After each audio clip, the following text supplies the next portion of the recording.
And I only eat sweets once a week now. So yesterday was my sweets day. Nice. And I was eating, I got 4 scoops of gelato. So I was 3.5 scoops in, and the blood sugar, the way it hit, I was getting woozy, but it's like what I've been waiting for. And I'm watching the fight happen, and then, San Francisco, right outside, I see 2 homeless guys fighting, legitimately fighting. And it was kind of one of those things where I swear to God, even though amazing fighters that Paul and Fury, the fight outside was so much more entertaining. I mean, I've never seen this. I saw a homeless man yesterday in front of, as the kid out in the green room, as my witness, land a roundhouse kick to the chin, the other homeless guy's face. The guy hit up against some outdoor dining, was like shell-shocked, like woozy, bleeding from his lip, and then just scurried off. And I was like, wow. And then I bought the homeless guy who won the fight ice cream. I swear to God. But did you know who instigated the fight? Maybe the homeless guy with the roundhouse kick is like a crack stealer. I was going to say, I think most likely fentanyl instigated the fight. I would feel like fentanyl would calm it down. Yeah, that's true too. It was, I don't know if when's the last time you've been to San Fran, but I mean, it got, It's pretty wild. It was wild there in North Beach, Little Italy. And I was like, man, this is next level. But I thought, my mother always instilled in me, like, always buy homeless people food. If you see them, buy them food. And so that's just what I automatically do. And I bought him ice cream. And you know what this guy says to me? Granted, he just won a fight, but I came out with chocolate ice cream. He goes, I don't like chocolate. I was like, Jesus Christ. Well, that's probably why he's homeless. Seriously, right? Because of the ego and like disagreeableness. Yes, so I went and got him vanilla, and he ate the vanilla. Oh, you did that. That's good for you, bro. Because it's my sweets day. I just had the chocolate. Good for you. Good for Thank you. That's a lovely thing to do. Yeah. I wish it was just, that the people are down on their luck. I wish it was just that. Yeah.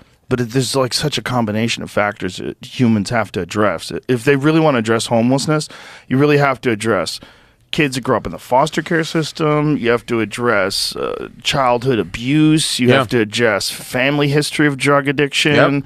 You have to address crime. Like, there's so many factors that lead into someone being homeless. And the idea that you're just going to give them housing or you're just going to give them tents and everything's going to be fine. It's like, no, like, you can't just like ignore that as an issue. Like, if you're going to, the amount of money that it costs to have massive populations of homeless people is extraordinary.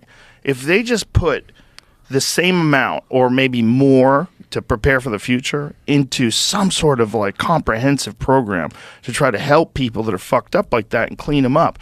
And it would probably have to involve psychedelic drugs. Yeah, that's what I think that you probably, because it's not a money thing, right? People, they have money it's not a cure. It's not a financial cure. It's these people that are mindset. Just so damaged by life. Yes. In whether it's chemically damaged, psychologically damaged, maybe they don't have the right psych medications, maybe they're off their meds.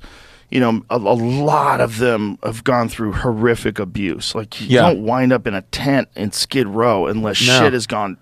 It's literally the bottom of the country. Skid Row's like the bottom of the country. Right. But then I wonder if you get to talk to some people and they're like, this is where we want to be. You think some people are willingly that? Because they don't know anything else. Right. They don't know love. They don't know like the accomplishment of like doing a thing and getting better at it and like improving upon and realizing that's kind of a vehicle for improving yourself. Like they haven't experienced like positive things.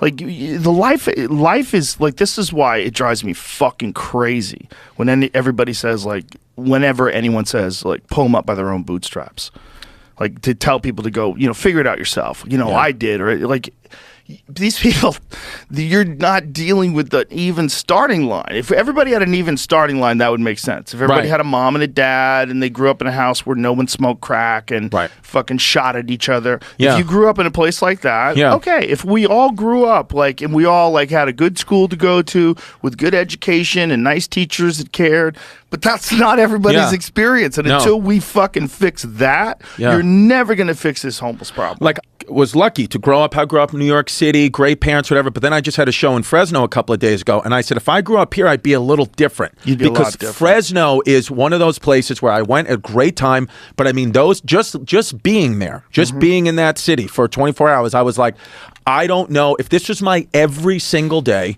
You might turn to drugs. It's depressing. It's depressing. I drove from Fresno to San Jose, and we were passing through Stockton, and I thought I was in Switzerland because that's what an upgrade it was from Fresno. I was like, what are we, in the fucking Alps? Bro, I was driving through a street in Fresno, and people were walking out in the middle of the street like, what the fuck are you doing driving here? Yeah. Like, I went down a wrong area where it's like mostly homeless people. Yeah.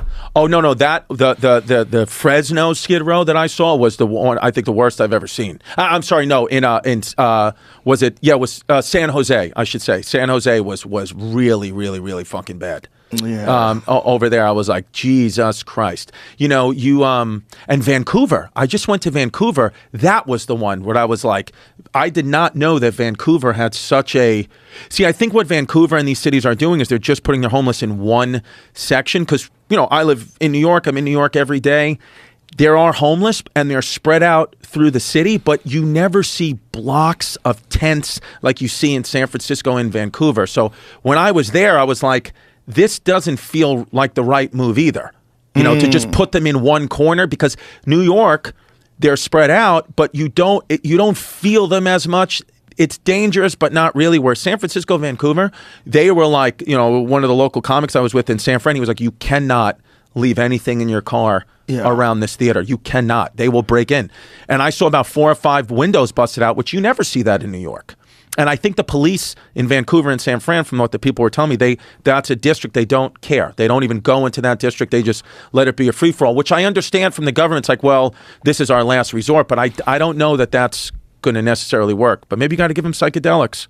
Well, what they're doing right now is not working. You can't just let people smash people's windows. It's so crazy.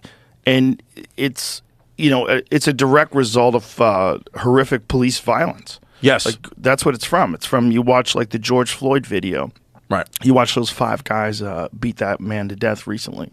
You see these videos. You see the Rodney King video. You've seen so many videos. So people, like, over time have decided that all police are bad and all police interactions are bad. We need to defund the police.